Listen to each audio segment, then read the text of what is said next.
Gálatas capítulo 5. Nós estamos no verso 20.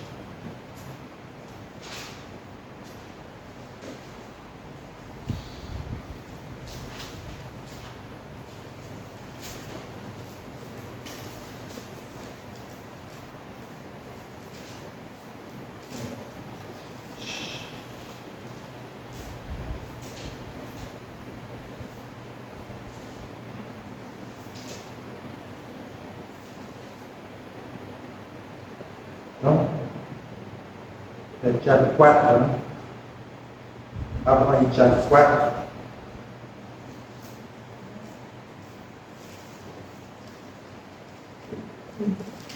É a continuação das nossas meditações na palavra porfia, as obras da carne, e entre as obras da carne nós temos lá a porfia, né? E eu estou me valendo aqui de Tiago 4 para falar um pouquinho mais sobre essa palavra, que eu creio que é uma palavra muito significativa no ensino bíblico. E na semana passada, eu quero recordar aqui, fiz uma pergunta: por que nós brigamos tanto? Por que nós porfiamos tanto? Contendemos tanto? E a resposta está aqui em Tiago 4, 1 e 2. Eu acho interessante, eu vou ler esses dois textos na linguagem de hoje. Diz assim, os versos 1 e 2: de onde vêm as lutas e as brigas entre vocês? Elas vêm dos maus desejos que estão sempre lutando dentro de vocês. Vocês querem muitas coisas, mas como não podem tê-las, estão prontos até para matar, a fim de consegui-las. Vocês as desejam ardentemente, mas como não conseguem possuí-las, brigam e lutam. Não conseguem o que querem, porque não pedem a Deus, e quando pedem, verso 3, não recebem porque os seus motivos são maus. Então, por que nós contendemos? Tiago está dizendo aqui, não é porque nós nascemos com um pavio curto, não é uma questão genética, não é porque às vezes as mulheres estão na TPM, nós temos vários motivos para justificar porque nós estamos contendendo, né? Mas o que o apóstolo, sempre se a gente falar de Tiago como apóstolo, o que o nosso irmão Tiago, né, ele nos diz aqui, inspirado pelo Espírito Santo, é exatamente isso que eu creio que a Bíblia na linguagem de hoje traduziu muito bem. Vocês as desejam ardentemente, mas não conseguimos conseguir aquilo que nós queremos. Não é? Aquilo que nós queremos não acontece. É exatamente isso. Vimos também na semana passada que não é errado nós termos sonhos, desejos, expectativas, mas quando nós somos dominados por esses desejos, por esses sonhos, é que nós aí caímos nesse pecado, né? Mesmo quando nós temos desejos legítimos, na realidade, é pior ainda quando nós temos desejos legítimos, porque nós não conseguimos enxergar que mesmo esses desejos legítimos, eles podem nos dominar de tal forma que eu me torno uma pessoa disposta a brigar para que esses desejos legítimos sejam realizados. Eu quero uma boa família, eu quero filhos obedientes, tementes a Deus, e às vezes eu me disponho a brigar, a discutir, a ser áspero, né, a perder a paciência para que isso aconteça, e aí que surge o pecado. Eu estou pecando quando isso acontece, né? Quando eu grito, né, é meu, eu tenho esse direito, eu estou andando, trilhando o caminho da carne. Nós precisamos lembrar disso. E Tiago 4,11 nos mostra como, numa discussão, a nossa mente fica cheia de acusações. Como nós conseguimos rapidamente ser críticos, reclamões, né, condenatórios, implicantes. Eu sempre lembro de uma querida irmã que uma vez veio conversar comigo sobre o casamento dela, disse que o casamento estava muito ruim, que exatamente isso, que as expectativas que ela tinha com relação ao comportamento do marido não estavam se realizando. E às vezes o comportamento do marido deixava ela tão como vou dizer, fora de si, que ela dizia um monte de coisas para ele. A língua dela se enchia de coisas. E ela disse assim: Túlio, você sabe que eu não sou assim, mas o meu marido me deixa assim. E eu respondi para ela: não, na realidade, seu marido está só mostrando como você de fato é.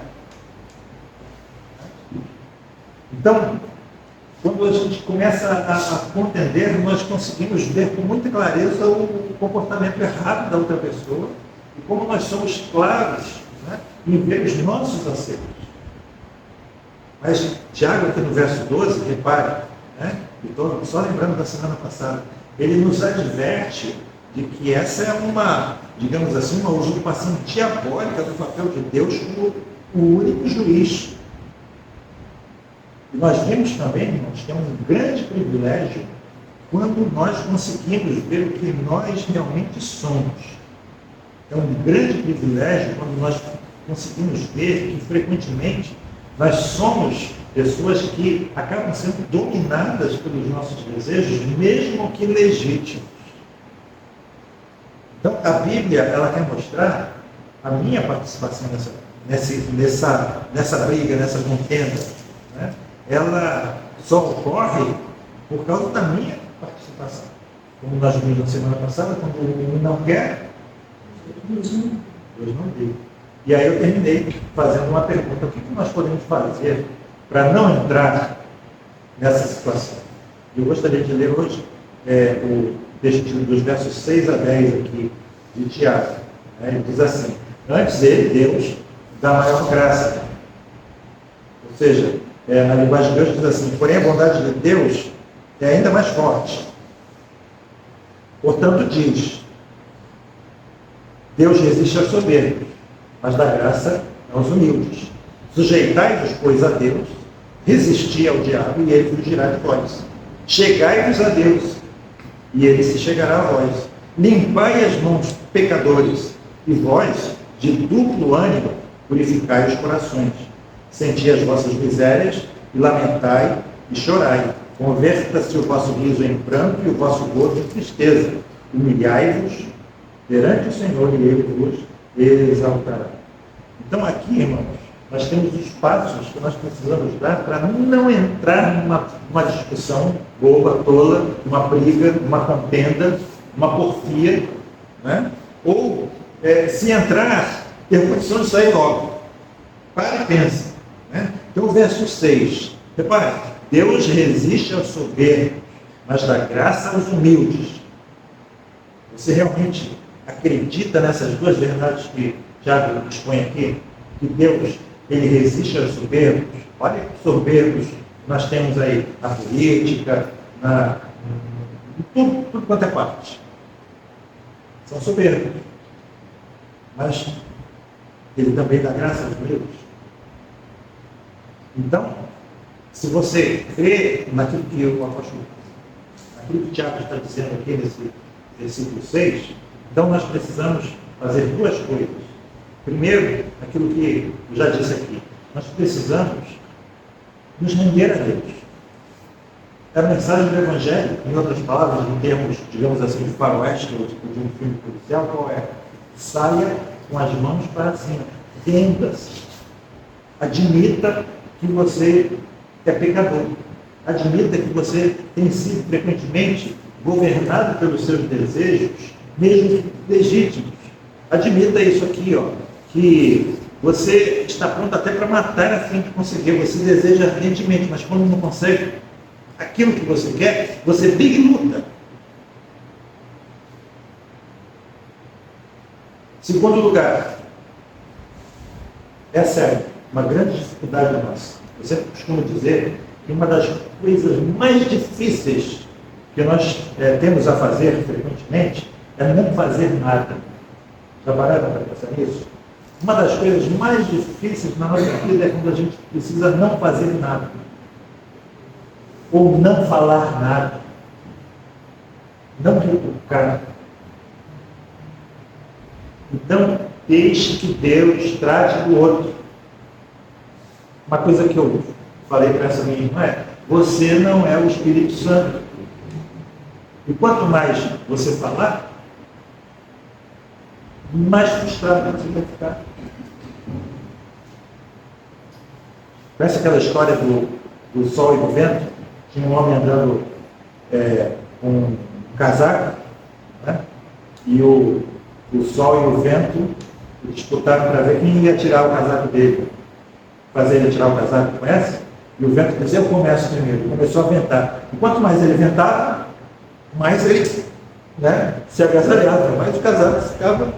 Agora o sol dizia, agora é minha vez. Aí o vento vai para lá e o sol começou a brilhar. Nós somos o vento e o Espírito Santo é o sol. Quanto mais a gente venta, quanto mais a gente requer aquilo que é nosso, quanto mais ele exige, mais frustrado nós vamos ter que ficar. E uma coisa que eu sempre digo também é o seguinte: Deus em todo o tempo do mundo. Lembram do povo de Israel sempre? Precisamos lembrar, tudo aquilo que foi escrito outrora é para a nossa advertência de Paulo, 1 Coríntios, capítulo 10. Ah, vocês não querem entrar? A porta está aqui aberta. Os lugares são muito altos, nós não vamos conseguir. Então tá bom, vamos dar uma voltinha aqui. Essa voltinha durou quanto tempo? 40 anos. E as pessoas caíram mortas no deserto. E muitos crentes caem mortos no deserto da vida porque não admitem que estão errados. Não deixam que preferem ser o próprio Espírito Santo das pessoas.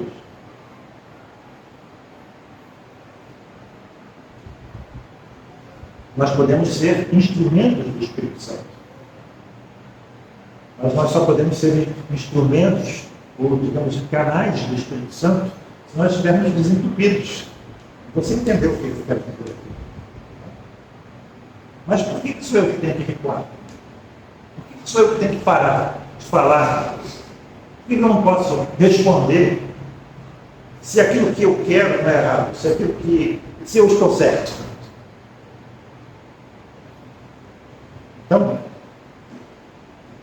guarde muito bem isso. Eu estou revisando isso já desde a semana passada. Uma das coisas que nos mantém com os olhos fechados é exatamente quando os nossos desejos, quando as nossas motivações, quando os nossos objetivos nos parecem corretos.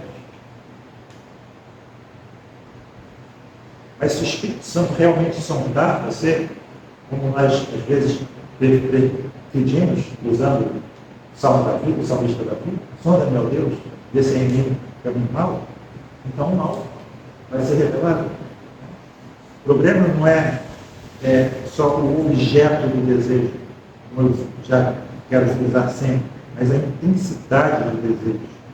Quando eu quero muito, nós estamos pecando contra Deus, eu peco contra Deus. Quando eu estou desejando tanto alguma coisa que faz com que eu seja um gladiador em vez de ser um pacificador, eu estou pecando contra Deus.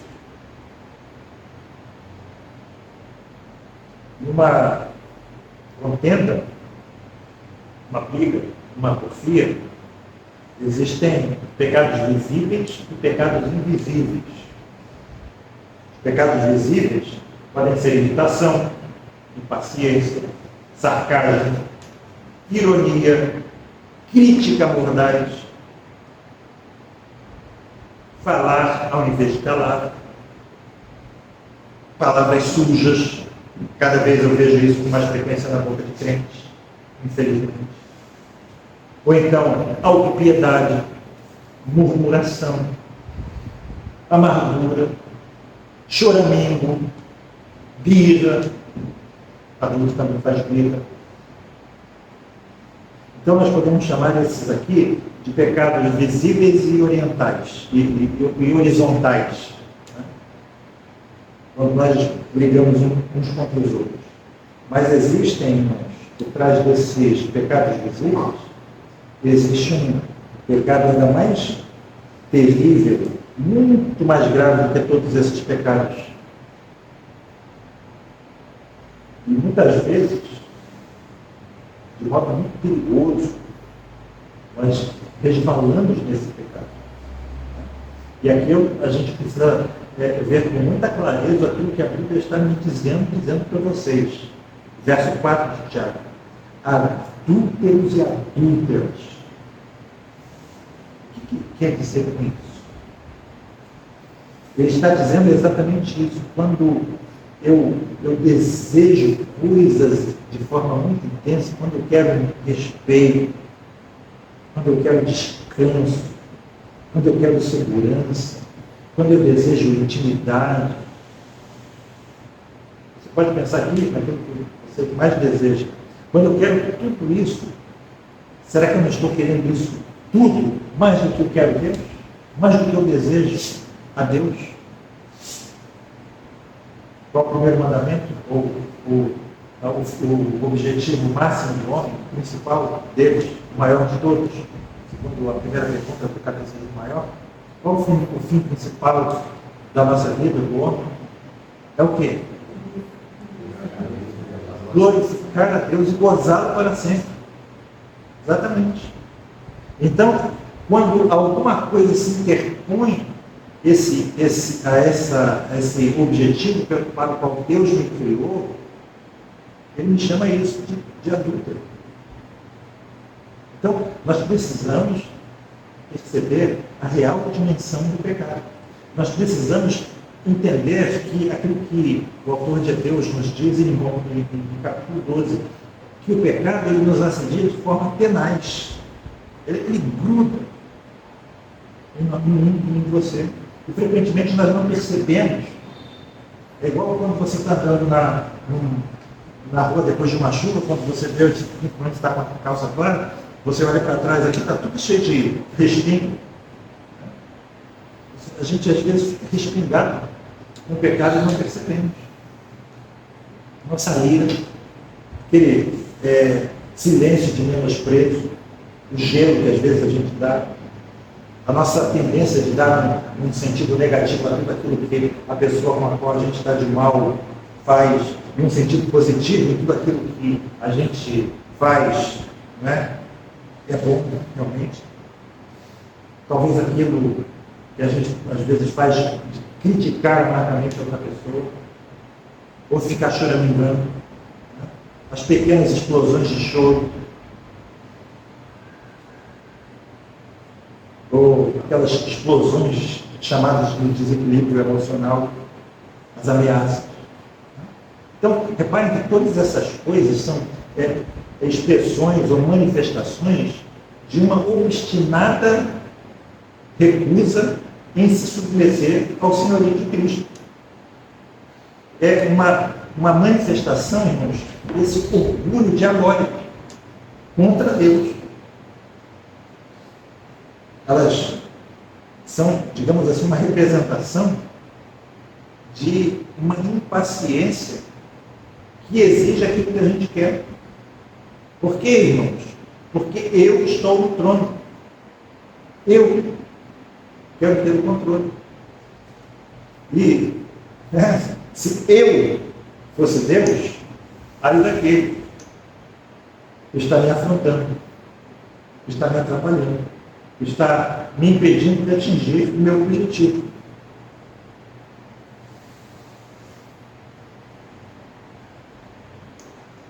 Graças a Deus nós não somos Deus, não temos esse poder.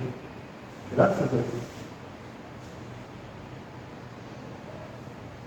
Lembram daquela que eu já falei? É público, eu vou falar de novo, né? Foi público, foi de público. O pastor lá da antiga igreja de onde nós saímos, não vou nem dizer porque está filmado,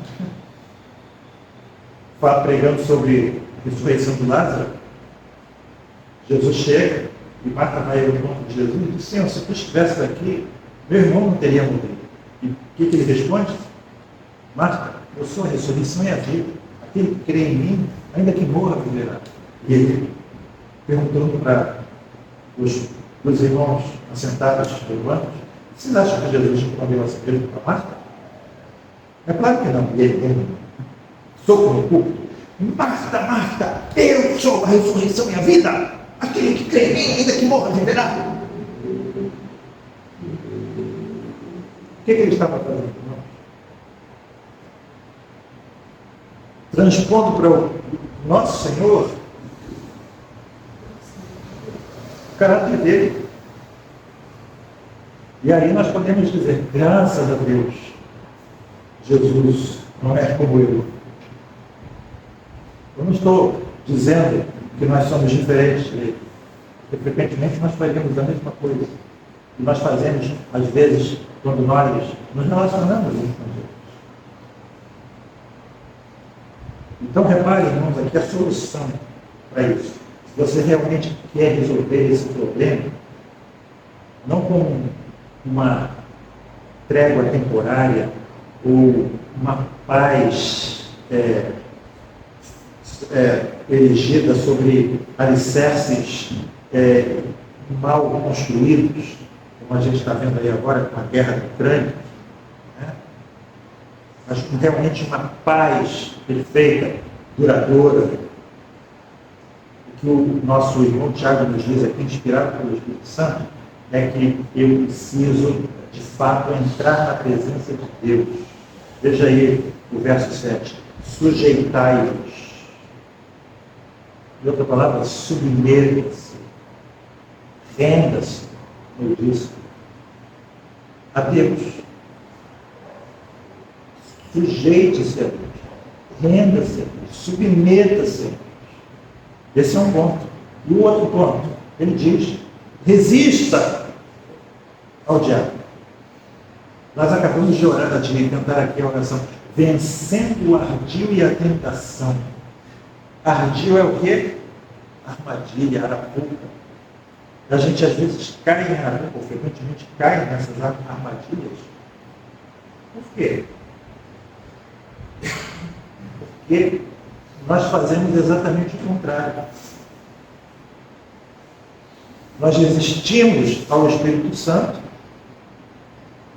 e damos lugar ao diabo. Nós nos sujeitamos ao diabo e resistimos ao Espírito Santo. E o que significa aqui resistir ao diabo? Ou, em outras palavras, não dê lugar a ele. Em outras palavras, irmãos, desça do trono. Desça. Esse lugar não pertence a você. Pertence ao seu Senhor. Submeta-se. Sai daí. Pare de querer governar tudo. Pare de querer controlar todas as coisas. E o verso 8. Repare. Chegai-vos a Deus. Aproxime-se dele. Compareça à presença dele. E ele continua, purifique as mãos, ou em outras palavras, purifique esse coração dobre aí, de duplo ânimo, que confessa a Deus, mas também fica buscando seus próprios interesses, com toda a sua fidelidade. Busca a Deus, mas aferra-se aos seus direitos. Residente, como nós costumamos dizer, que busca a Deus, mas fica todo ressentido, magoado, quando você julga que não está sendo tratado como você merece. Verso 9. Senti as vossas misérias, lamentai, chorai, converta-se o vosso riso em pranto e o vosso gozo em tristeza. O que significa isso, irmãos? Que nós precisamos ser capazes de ver o mal em nós mesmos e não nos outros. E também não nas circunstâncias.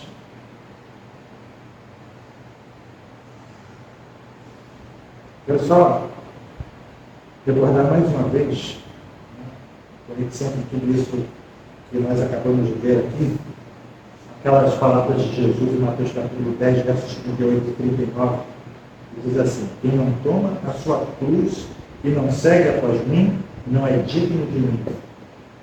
Quem achar a sua vida, perdê-la-á. E quem perder a sua vida por amor de mim, achá-la-á. Eu não vou perguntar quem se lembra do que eu costumo dizer com relação a essa essas expressões de Jesus, principalmente, quer dizer, quem achar a sua vida, perdê-la. Vou repetir mais uma vez aqui. Jesus está se referindo ao fato de uma pessoa amar acima de tudo a si mesmo. Amar a sua vida natural, buscar acima de tudo os seus próprios interesses, pensar acima de tudo nas suas próprias necessidades. E, irmãos, já terminando, não existe caminho mais certo e mais curto para a morte, para a infelicidade, do que esse.